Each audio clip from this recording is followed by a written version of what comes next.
Hola, buenos días. Es un placer estar aquí una vez más. Vamos entonces a hablar en unos minutos sobre América Latina, el escenario actual y qué esperamos en el futuro cercano.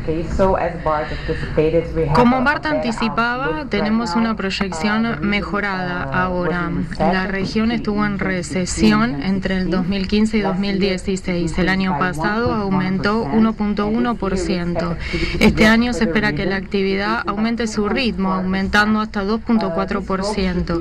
Este crecimiento está liderado principalmente por Brasil, después de aumentar un 1% el año pasado. Esperamos que la actividad de Brasil llegue a acelerarse hasta 2.8%. Y en Chile, donde se espera que la tasa de crecimiento duplique los valores actuales.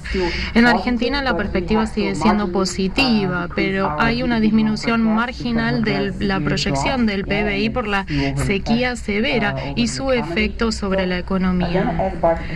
Como Bart anticipaba, vemos que en general las proyecciones son positivas. Tal vez es un mérito global y no local. Tenemos todavía un crecimiento global fuerte. Hay un aterrizaje más suave en China y también hay ajustes en los ciclos de las economías desarrolladas. Y los precios de los commodities están un poco relativamente altos. En este escenario positivo podemos ver una volatilidad moderada en las divisas, en las tasas de cambio de la región. Entonces, esto le ha permitido a las economías implementar ciclos monetarios suaves, bajas tasas de interés en la región. En general, Argentina es la excepción, por supuesto, por la presión inflacionaria, pero en general las tasas de interés son bajas en la región. Este no es el principal problema ahora. El principal problema actual se relaciona a los riesgos políticos. Este año tenemos elecciones importantes. Solo consideramos las economías más grandes. Hay elecciones en Colombia en mayo, en México en julio, el 1 de julio, y también elecciones en Brasil en octubre. Entonces proyectamos un crecimiento global del PBI de 3.2%, considerando las economías desarrolladas proyectamos 2.1% y 4.6% en las economías emergentes. Acá tenemos los principales commodities en el segundo gráfico para la región: el mineral de hierro, petróleo, soja y cobre. Vemos la evolución de los precios desde 2013 hasta la fecha. Vemos que están relativamente mejor, por debajo del nivel del 2013, pero mucho mejor de cómo estuvieron en los mínimos fines de 2015, principio de 2016. Así que esto es bueno. Vemos en particular los precios del cobre con buena perspectiva, no solo por la actividad global, sino también por esta idea de mejoras que aumentarán la demanda del cobre. Entonces, con esta volatilidad moderada y un escenario global todavía positivo, consideremos las tasas de cambio desde el 2015 a la fecha. Vemos que hubo apreciación. En México, por ejemplo, tuvimos una fuerte depreciación cuando Trump fue elegido, pero ahora las tasas de cambio han mejorado. También tenemos el peso colombiano, que es favorecido por los precios del petróleo al alza. Incluso en Perú, donde acabamos de ver la renuncia del presidente debido al escándalo de corrupción, vemos el sol peruano estable. Y acá tenemos el peso argentino, que se deprecia no solo por el problema de la inflación, sino también por la cuenta corriente que se está deteriorando. Y en Brasil tenemos la tendencia a la depreciación por las incertidumbres electorales y también por el recorte de las tasas de interés que ha llevado a cabo el Banco Central brasilero. Ha reducido el diferencial con las tasas de interés reales en comparación con otros países. Bajo las mismas líneas veamos el riesgo país. Acá consideramos el CDS a 5 años como el proxy de riesgo país. Fíjense que evoluciona bien desde el 2015 incluso ante la incertidumbre política, escándalos de corrupción desde el 2006, va mejorando. Hay una menor percepción del riesgo en las economías latinoamericanas. Acá vemos el calendario político del año para las principales economías de América Latina. El escenario de este año es especial porque en los últimos años, sobre todo en 2014, hemos visto muchos escándalos de corrupción en la región, empezando con Brasil, con distintas operaciones, y a medida que avanza la investigación nos dimos cuenta que esto estaba diseminado más allá de Brasil, y la corrupción está en Brasil dentro de todos los partidos.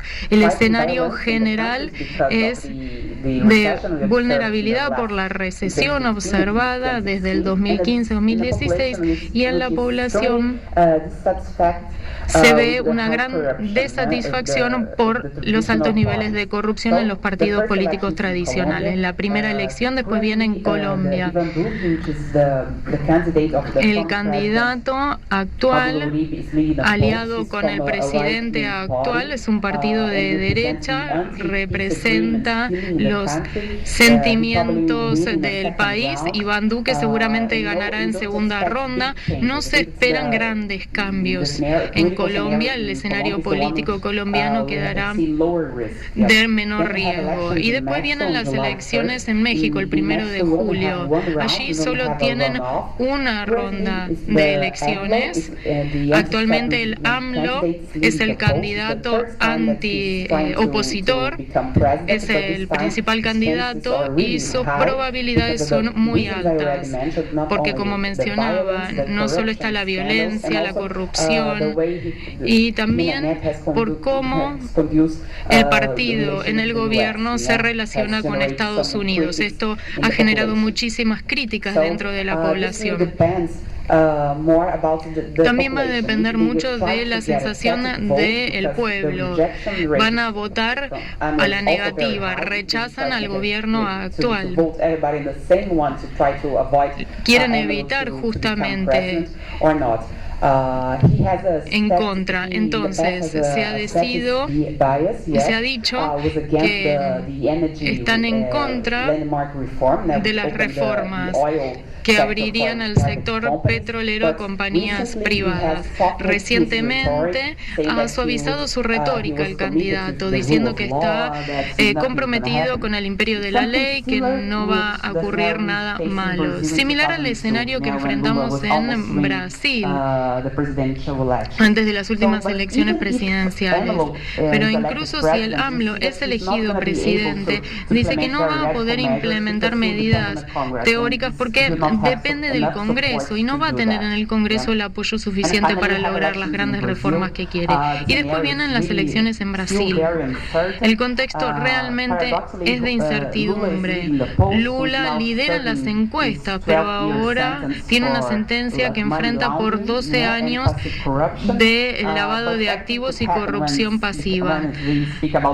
Todo puede pasar cuando hablemos de Lula. Tal vez no se quede mucho tiempo en la cárcel, pero en teoría no se le permite presentarse, candidatearse a las elecciones, y sin embargo veremos qué pasa en los próximos meses. Y el segundo candidato favorito es de extrema derecha, un ex militar con opiniones muy polémicas a favor de las armas, en contra de los homosexuales, no sabe nada de la economía.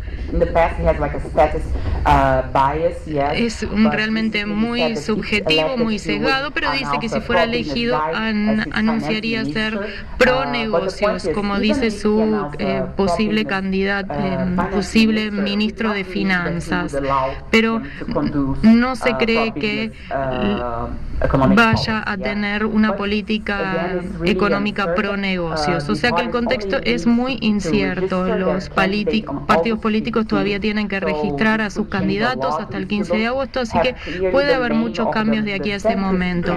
Obviamente los candidatos centrales todavía no se conocen, así que la situación podría llegar a cambiar en los próximos meses. Acá tenemos otro índice realmente muy interesante de parte de Transparency International. Es el índice de percepción de la corrupción, considerando las más grandes economías de la región. Cuanto más alto el puntaje, mejor. Eso significa que menor es la percepción de corrupción en el país. Comparemos las grandes economías con el promedio latinoamericano. En los países de la OCDE vemos que solo Uruguay y Chile están por arriba del promedio. Vemos que todos los demás se encuentran por debajo, es decir, que tienen una percepción de corrupción alta en esos países. Comparemos los puntajes 2012 con el puntaje actual y no hay mejorías. No sorprende a nadie porque todos leemos las noticias. Pero la situación se ha deteriorado en México y en Brasil. Todo esto aunado nos lleva a esta coyuntura. El consumo doméstico y las inversiones desde la crisis en el 2015 y cómo ha evolucionado esto. Primero, en términos de consumo, podemos observar que ahora el desempeño es mejor de lo que era en el 2015. La recuperación principalmente está conducida por el consumo doméstico, porque las tasas de cambio tienen menor volatilidad, las tasas de interés históricamente están a niveles bajos históricos, la inflación está estable. Este es el poder de compra de la población. No es algo entusiasta este gráfico, muestra un aumento y realmente no entusiasma a nadie. Brasil, Ecuador, el consumo está por debajo del nivel que tenían en el 2015, pero cambia la cosa cuando le agregamos la incertidumbre política, cómo está tenido un impacto en las tasas de inversión en la región. Así que haciendo la misma comparación con el 2015 vemos que el comportamiento es completamente distinto en el conjunto de los países de la región, por debajo de cómo estaban en el 2015, sobre todo Brasil. La recesión brasilera está conducida por una baja fuerte en la inflación, lo mismo en Ecuador, en Colombia, incluso en Chile. Chile informó una contracción en la inversión durante todo el gobierno de Bachelet por los precios bajos del cobre y también por las reformas de su gobierno, aumentando los impuestos a la industria del cobre, algo que no fue bien recibido por la comunidad empresarial allí. Otro punto importante es la conducta de Argentina, a destacar acá. Los precios desde el 2016, veamos cómo esta actividad de rebote en Argentina está más que nada conducida por las inversiones. Algo positivo. Ciertamente, porque todos los países latinoamericanos tienen este problema de la infraestructura, la falta de inversión. Es un modelo ciertamente a seguir. Acá representamos la proyección de crecimiento de PBI para toda la región. Como mencionábamos, esperamos que la economía argentina crezca un 2.8%, el mismo crecimiento del PBI del año pasado. Las inversiones seguirán aumentando, la inflación sigue siendo un problema espinoso, pero se desacelerará en los próximos meses. Por otro lado, tenemos el efecto de la sequía severa. Brasil 2.8, conducido por el consumo doméstico nuevamente. Las inversiones seguirán menoscabadas por el escenario político. Chile casi que duplica de 1.6 hasta el 3%, no solo por el aumento en el precio del cobre, pero con el nuevo presidente, no exactamente nuevo, pero ya saben, Pinedo es más pro negocios en sus medidas, entonces ayudará. También ya vemos cómo los índices de confianza van aumentando después de 4 años de sensación pesimista. Vuelven a ser optimistas los inversionistas allí. En Colombia, mejorías marginales, 2.4%, precios más altos del petróleo y también un ingreso real que se aumenta, disminuye la inflación, bajas tasas de interés. Ecuador, el PBI el año pasado nos sorprendió, fue del 3% el año pasado, se espera una desaceleración porque el crecimiento en Ecuador estuvo conducido principalmente por el consumo público. La deuda pública aumentó significativamente en los últimos años, ahora están tratando de revisar las cifras de la deuda de los gobiernos anteriores porque se cree que el aumento de la deuda fue mucho más rápido de lo que informaban. Se espera que haya un ajuste y el aumento del PBI sea de 1.5%. Pasando a México, el escenario es incierto. Está la inflación que se desacelera finalmente, las tasas de interés siguen altas y está la incertidumbre relacionada con las elecciones y todo el problema del acuerdo del NAFTA. Debe ser renovado bajo condiciones similares, sin grandes cambios, de acuerdo con los mexicanos. Hay que considerar también que esto viene posponiéndose mucho más de lo esperado. Se suponía que lo iban a resolver el año pasado, después dijeron en este primer trimestre y ahora se espera que para fin de año logren arreglar esto, porque no solo se vienen las elecciones en julio en México, también hay elecciones legislativas en noviembre en Estados Unidos. Como decíamos, el objetivo acá para Estados Unidos es China, así que creemos que el escenario para las negociaciones del NAFTA no es muy bueno. En Perú el crecimiento se desaceleró el año pasado por problemas climáticos, también por las demoras en el desarrollo de infraestructura, todos los escándalos de corrupción lo afectó. Se espera que este año haya un rebote con los precios del cobre que suben, que son positivos para el país. Se espera que la infraestructura mejore. Ahora con el nuevo presidente, el año pasado hubo mucha turbulencia por la baja popularidad del expresidente Pedro Pablo. Ahora ya no está en el cargo y se espera que haya un crecimiento más fuerte. Y finalmente 2.4% en general para América Latina. Acá nuevamente tenemos el mapa de nuestra evaluación de riesgo país, concentrándonos en América Latina. La última revisión fue en marzo 2018.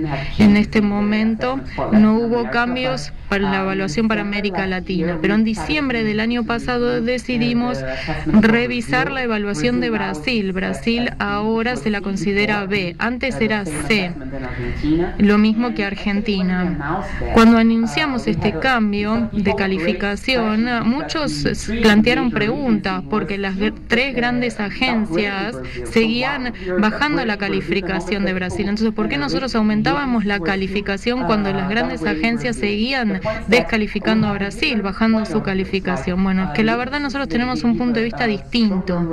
Estas agencias ponderan mucho la deuda soberana para la perspectiva a muy largo plazo. Esta situación, sabemos que en Brasil es muy difícil. La tendencia de la deuda pública en Brasil preocupa. Es algo que el gobierno próximo debe abordar. Pero para nosotros, para nuestro negocio, es más importante considerar la perspectiva a cortoplacista, porque los términos de pago nunca superan los 6 meses. Vemos mejorías fuertes en la actividad, sobre todo en la historia de pagos de Brasil. Que la tasa de morosidad bajó fuertemente desde el último año. También tenemos una evaluación sectorial, el barómetro del sector. En la última revisión hicimos algunos movimientos, cambiamos la evaluación de 5 sectores. El sector energético, aumentamos la calificación en 3 países. Primero tenemos los precios del petróleo a la suba, la situación particular de Argentina, donde vemos mayor rentabilidad en compañías por el recorte de los subsidios, algo positivo para el sector. En Brasil, la petrolera estatal Petrobras mejoró su gerencia. después del cambio en la gerencia a través de las denuncias de corrupción. Y después, a pesar de ser importador natural de petróleo, Chile trabajan en energías renovables. Esto disminuye los costos de energía en el país, así que también la perspectiva es positiva allí. Y también el sector metálico en Chile mejoró su proyección por el aumento de los precios del cobre y porque el año pasado tuvieron paros en el sector y ahora aumenta la producción y los precios del cobre al alza mejoran las inversiones en el sector y ayudan. Y finalmente en México bajamos la calificación, única baja en la calificación en el sector de construcción por las incertidumbres relacionadas a la elección y al NAFTA. Esto tuvo el año pasado un impacto por el presupuesto tan ajustado que tenía el país. El escenario es riesgoso allí. Y finalmente Brasil, la recuperación mejora, pero no hay entusiasmo. El proxy del PBI de Brasil aquí. Seguimos su conducta desde el 2015, desde que arrancó la crisis. Y reportan mejorías desde principios del año pasado, pero sigue por debajo del nivel del 2015, es decir, antes de la crisis. Y si seguimos la línea verde, vemos que esta recuperación no es lineal, hay subas y bajas en su ritmo de crecimiento. El PBI creció un 0.7% en los últimos meses. En términos de la balanza comercial, hay buenas noticias en Brasil. Es algo que requerían, pero en este último año esto fue propulsado, en el 2016, esto fue propulsado por la baja en las importaciones por la recesión del país. Ahora el escenario cambió, las exportaciones aumentaron y las importaciones también aumentaron. Las importaciones a un ritmo más rápido que antes, más que las exportaciones. Estas son buenas noticias para Argentina, donde la industria automotriz sufrió por la crisis brasilera. En la industria brasilera automotriz que trataba de vender automóviles a la Argentina porque no podían venderlos en el mercado brasilero. Esto se desaceleró. Las importaciones de Argentina aumentaron hasta un 8% este año, así que la tendencia es favorable. Y finalmente, como les mencionara, la insolvencia brasilera mejoró. Las declaraciones de quiebra que aumentaron mucho durante la crisis. Acá vemos, por ejemplo, las declaraciones de quiebra acumuladas a nivel interanual. En el 2015, en el primer año de la crisis, aumentaron un 55% las declaraciones de quiebra, después un 45% y ahora finalmente bajaron a un 25% en el último año las declaraciones de quiebra. Si consideramos los 3 primeros meses del año, vimos un aumento en las declaraciones de quiebra, pero creemos que esto se va a revertir en los próximos meses por la tendencia positiva de la actividad económica brasilera y la disminución en las tasas de interés. El Banco Central brasilero recortó las tasas de interés rápidamente, aunque le lleva tiempo a los bancos poder traspasar este diferencial. El margen sigue siendo muy alto, pero creemos que lo van a empezar a disminuir más rápidamente este spread. Bueno, muchísimas gracias. Esto era todo lo que les quería mostrar. Muchas gracias.